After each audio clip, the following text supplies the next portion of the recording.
اس کا؟ یعنی جس کی حکومت ہو اس کے مخالفین پر آپ جا کے ایف آئی اے میں نیب میں درخواستیں دے دیں، وہ اپنی انکوائریاں بکتے ہیں، پھر جیسی ان کی حکومت آئے جن کے خلاف تھی وہ باعزت بری ہو جائیں، تو بتا دیں سر پھر کہاں پوزیشن ہے؟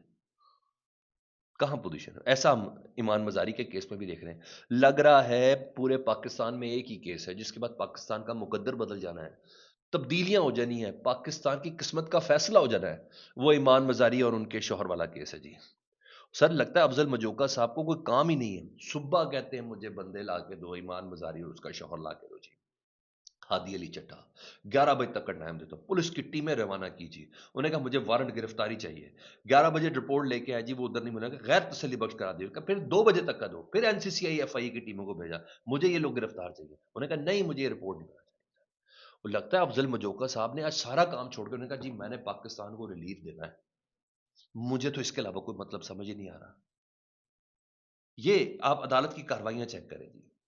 ایک کے بعد 2 بجے تفصیلی رپورٹ نہیں ہوا، پھر پتا چلا جی اچانک سے بار بار پولیس اہلکاروں سے او کیا میں سمجھ نہیں، اتنا پرسنل ہو جائے کوئی بندہ، اتنا پرسنل ہو جائے، حالانکہ وہ پیش ہونا چاہتے ہیں، وہ کہہ رہے ہیں بھائی پہلے یہ تو مجھے راداری ضمانت تو دیں، انہوں نے کہا جی میں نے آپ کے وارنٹ گرفتاری جائے کہ میں حق ہی نہیں رکھتا اب ضمانت دینے کا، تو پھر وہ چلے گئے ہائی کورٹ میں روٹین میں بھی ہو تو آج کیس لگنا تھا، تو پھر وہ لگا، آج جیسے اعظم صاحب مستقل ہوا نا، تو آج انہوں نے باقاعدہ حلف بھی لیا، تو اعظم صاحب آئے، انہوں نے کہا جی ایمان مزاری صاحب کا کیس، انہوں نے کہا اگلے 24 گھنٹے تک اس کو کوئی اس کی ضمانت لیتا ہوں میں جی، راہداری ضمانت ہے، اگلے 24 گھنٹے تک ان کو گرفتار نہیں کرنا، مگر یہ ایسے نہیں، پوری جنگ و جدل چلتی رہی ہے سارا دن، وکلا کا پریشر ہر طریقے سے ہائی کورٹ کے اندر، تب جا کے سماعت کے لیے مقرر ہوا جی، بس اتنی جلدی میں نے کہا کہ 24 گھنٹے کی راہداری ضمانت ہے، اب ان کے گھر میں کوئی چھاپے چھاپے کسی نے نہیں مارنے، سیدھا آ جائے میرے پاس کل، میں ان کا یہ کیس سنوں گا۔ مگر افضل مجوکا صاحب تو اتنا پرسنل ہو گئے، میں نے کہا ایسا لگتا ہے پاکستان میں یہ کیس ہے جس کے بعد شاید پاکستان کی تقدیر ہی بدل جانی، اس طریقے سے پرسنل ہوئے ہیں افضل مجوکا صاحب، اور گھر کے سرچ وارنٹ تک کا حکم دے دیا یار، کیا بات ہے یار، یہ کوئی بھاگ رہے تھے کیا تھے؟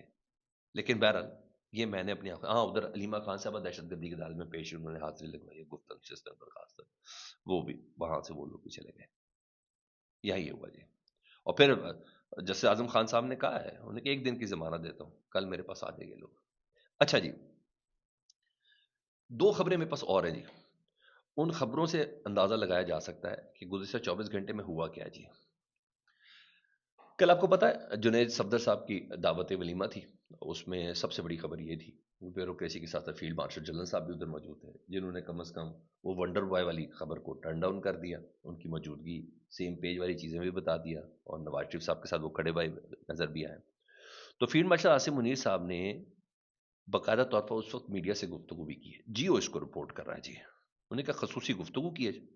اسی ولیمے کے فنکشن میں۔ فیلڈ مارشل عاصم منیر صاحب نے کہا کہ پاکستان کی اہمیت اور معیشت میں اضافہ ہوا ہے، اب دیکھیں گے کہ آئندہ اس کی اہمیت کو اور تسلیم کیا جائے گا۔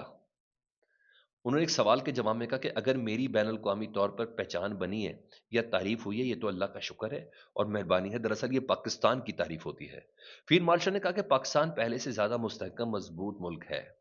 پاکستان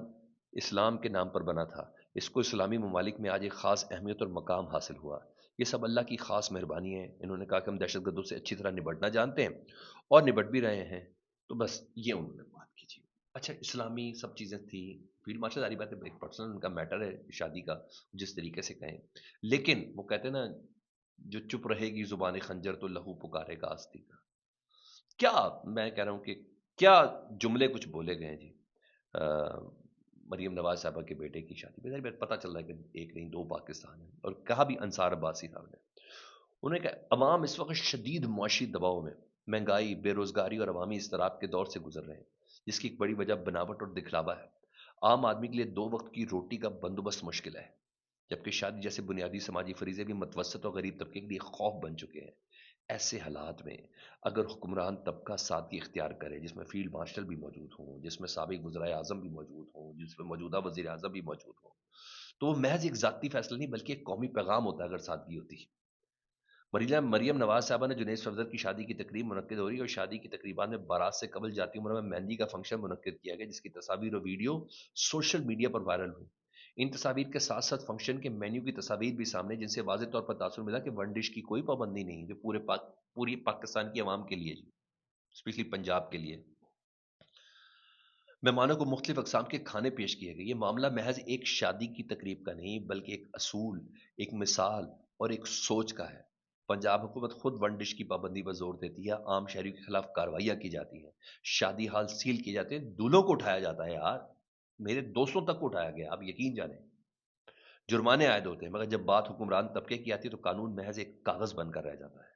اس تقریب میں شریک افراد کے ملبوسات بھی عوامی بحث کا موضوع ہیں۔ سوشل میڈیا پر فیشن سے واقف حلقوں کا کہنا ہے کہ مریم نواز ان کی صاحبزادیوں جنہیں صدر نے جو ملبوسات زیب تن کیے، ان کی قیمتیں لاکھوں روپے میں تھیں۔ وزیرہ مریم نواز کا لباس اور جولری مہنگی ہونے کے باعث سوشل میڈیا کا موضوع بنی رہی۔ ہم ایک ایسے بناوٹ اور دکھلاوے والے معاشرے میں رہ رہے ہیں جہاں دوسروں کو مروب کرنے کے لیے شادی اور ملبوسات پر بے پناہ خرچ کیا جاتا ہے۔ انہیں ایک ٹرین مس کر گئی مریم نواز صاحبہ، کاش وہ سادگی دیتی تو پتہ چلتا کہ قوم کی ماں یعنی پنجاب کی ماں کس طرح کے کلچر کو پروان دینا چاہتی ہیں، وہ کیا چاہتی ہیں۔ بہرحال اس سے وہ کہتے ہیں کہ پاکستان کے معاشرے میں شادیوں پر سماجی دباؤ مزید بڑھا ہے اور کچھ بھی نہیں، کنسیل ہی کر دیتی ہیں یار۔ بہرحال کہا تو اور بھی بہت کچھ ہے، کہا تو اور بھی بہت کچھ ہے، میں اس تقریروں سے بات نہیں ہونی، سر پریکٹیکلی دیکھا جا سکتا تھا، پھر بولو پرسنل فنکشن تھا، مگر انصار عباسی صاحب کہتے کہ ٹرین مس کر گئی، چاہتی تو ایک پریکٹیکل جو کام کرنا تھا نا، جو اپنی ذات کے اندر کہ میں نے یہ کیا اپنی ذات کے اندر، وہ اچھی اگزامپل کوٹ ہو سکتی تھی۔ اپنا بہت زیادہ خیال رکھیں جی، اللہم صلی علی محمد و آل محمد۔